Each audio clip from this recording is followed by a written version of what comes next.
Welcome to Trapper Jam. My name is Leroy, and I'm gonna get right to it. I'm gonna talk about Raw last night and tell you why they are messing things up on this show right now. First thing I'm gonna say about Liv Morgan, Kyrie Zane rolled over on her leg on Liv Morgan and separate her shoulder. I heard that she dislocated her shoulder. Um, I think they think she'll be out for at least a few months. It's sad that Liv Morgan has to be sidelined. I wish for a speedy recovery. And I'm not gonna put no. and it's kind of weird that Kyrie Zane has, and it has nothing to Kyrie Zane, but it's just a snowball effect of first Zoe Starks, her knee, and now Liv Morgan with the shoulder. Something's going on, man. I don't know. I don't know. But let me talk about Raw, and I'm just gonna go just by the top of my head of just watching the show and why there's so much stuff to pack. I could talk about the first segment with Liv Morgan and Dom, Dirty Dom. She's a heel. Liv Morgan is. It's hard to watch her at times with her mic. She's doing a good job as a heel, but it can be cringy at the times because she looks like a high school wrestler playing catch up in like one of those drama queens that like if you ever seen the movie Teenage Drama Queen and I understand. I watched that with my sisters. I watch every movie, but that's what she reminds me of. She reminds me of that one girl. I forgot what her name is, but the one that just boss around and thinks she knows everything. But that's Liv Morgan, man. That's what she is. I could talk about Evo Sky coming in. Nothing against her. I don't get her at all. She is a phenomenal athlete, no question. But I just feel like she needs an interpreter. Uh, I think all if you can. I mean, she's bilingual. She's bilingual, but it's hard to like hear what she's saying. And nothing against her. It's just that an interpreter would be needed, just to help her out on things.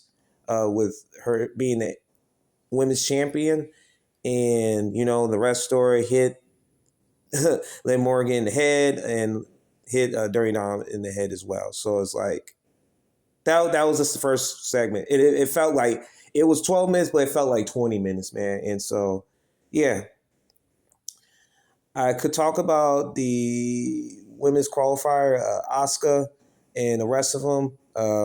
I knew she was going to win. There's no question about it. Her, it's just Asuka right now. Is just that they just wait. They wait for her to come back, and then all of a sudden she'll win it. And she's something different, and the things she does in the ring, man. Her and Kyrie Zane are like identical, but I think I like Asuka is like more of an extreme one that just goes beyond the limits. And so yeah, she won the qualifier for the king for the Queen of the Ring. So that match was just that's what it was. I could talk about Gunther coming in, the ring general. It's magnificent holding that championship, telling the crowd that you guys believe that the guy was going to be the champion, and now I'm the champion. And him getting heat to the crowd is so magnificent. Now, until somebody comes out and then that freaking pyro just Goldberg came out and if y'all notice, like, what is he wearing that shirt for? That looks like that's what I'm saying, man. Like, watch 2003 Goldberg and look at the and then 2025. Those are two different people, man. Where's like I missed the leather jacket guy that's like ready to kick ass. Excuse for my language. To beat everybody in the building, like as a dangerous man. I like when he had the security around him, like he's a dangerous man. Now he went from that to wearing a kid's 70s shirt and then saying you're next to Gunther. That was the segment, man. And I did talk about that last video that this was a death removal by WWE's part. I still won't understand that.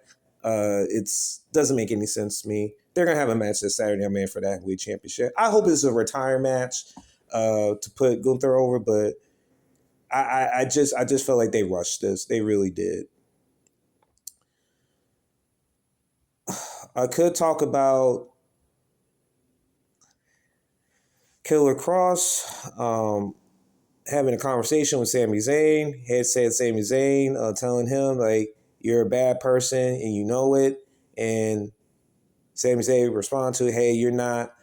Uh, you're not. You always talk a big talk, but when you're in the ring, you don't back thing up. When I get up, I back things. I take my loss and I back things up. It's just like the segment. Now they're gonna have a match um, down the line, and so it's just like, what the heck, man? What's going on?